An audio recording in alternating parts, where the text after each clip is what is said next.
Assalamualaikum warahmatullahi wabarakatuh. Selamat pagi rekan-rekan semua. Dan yang terhormat Ms. Rika Afrianti selaku dosen pengampu mata kuliah Kurikulum Material Development. Pada kesempatan kali ini, kami dari kelompok 6 akan menjelaskan rencana pelaksanaan pembelajaran atau RPP yang telah kami buat sendiri.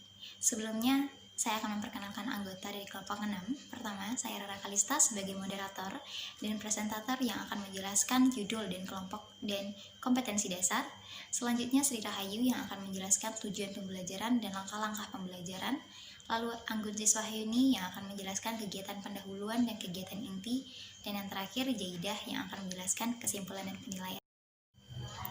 Baiklah, di sini kami dari kelompok 6 membuat lesson plan atau rencana pelaksanaan pembelajaran untuk tingkat sekolah menengah akhir untuk kelas 10 tahun ajar 2020-2021 dalam mata pelajaran bahasa Inggris wajib dengan materi pembelajaran teks deskriptif. Pada kompetensi dasar pada poin 3.4, siswa diharapkan mampu membedakan fungsi sosial, struktur teks dan unsur kebahasaan dari teks deskriptif. Dengan mampunya siswa memberikan informasi terkait tempat yang akan dideskripsikan yang sesuai dengan konteks penggunaannya. Lalu di poin 4.4 tentang teks deskriptif. Pada poin 4.4.1 diharapkan siswa mampu memahami makna secara kontekstual terkait fungsi sosial, struktur teks, dan unsur kebahasaan, baik secara lisan ataupun tulisan, secara ringkas dan sederhana tentang tempat yang akan mereka deskripsikan, misalnya tempat wisata ataupun pembangunan bersejarah.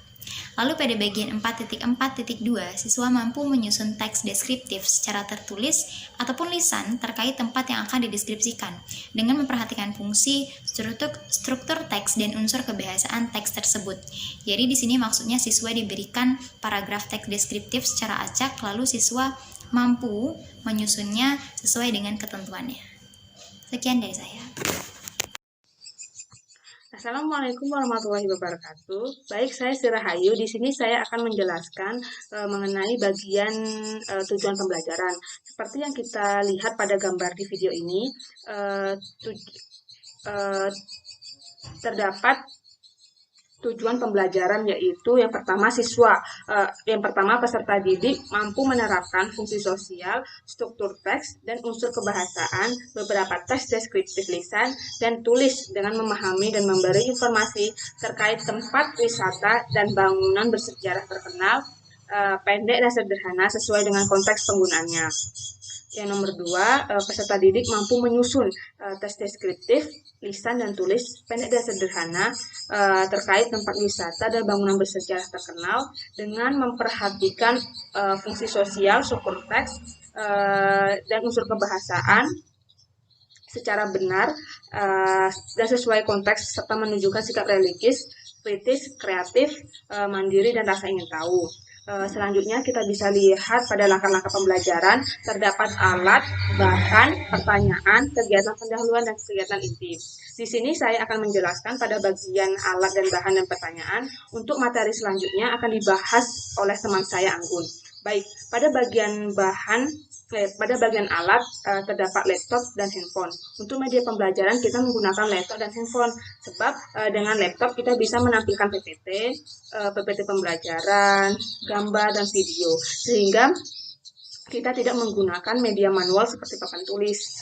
Sedangkan untuk handphone sendiri berguna untuk jaringan siswa karena saat proses belajar mengajar akan ada penugasan di mana siswa itu sendiri siswa sangat membutuhkan jaringan internet.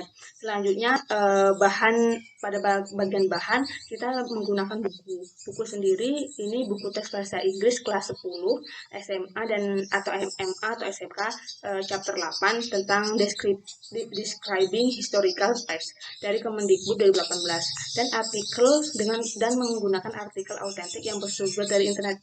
Maksud dari autentik sendiri di sini maksudnya yaitu sumber yang digunakan siswa bisa ditemukan pada kehidupan sehari-hari dan nyata.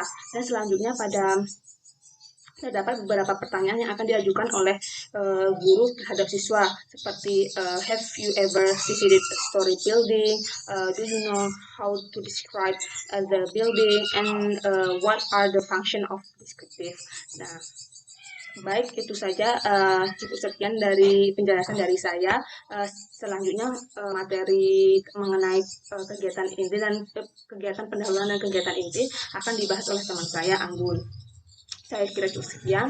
Terima kasih. Assalamualaikum warahmatullahi wabarakatuh. Assalamualaikum warahmatullahi wabarakatuh. Saya Anggun Siswa Yuni.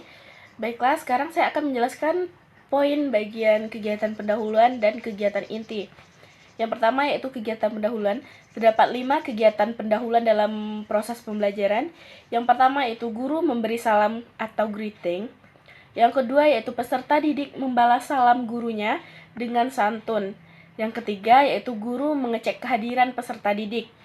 Yang keempat, guru mengajukan beberapa pertanyaan yang terkait dengan materi yang akan dipelajari dan peserta didik memprediksi topik apa yang akan mereka pelajari dengan melihat gambar. Yang terakhir yaitu guru menyampaikan tujuan pembelajaran yang akan disampaikan. Poin berikutnya yaitu kegiatan inti atau pendekatan saintifik. Ada beberapa kegiatan inti. Yang pertama itu mengamati. Mengamati yaitu peserta didik melihat teks dan membuat catatan penting dari teks tersebut dengan mengerjakan latihan. Yang berikutnya yaitu peserta didik mengamati isi teks dan membuat catatan penting dari teks tersebut dengan mengerjakan latihan. Kegiatan inti yang kedua yaitu menanya. Maksud menanya di sini yaitu peserta didik diarahkan untuk menanyakan beberapa hal yang belum dipahami dan ingin lebih diketahui dari video dan gambar secara santun. Dan kegiatan inti yang ketiga yaitu mengumpulkan informasi.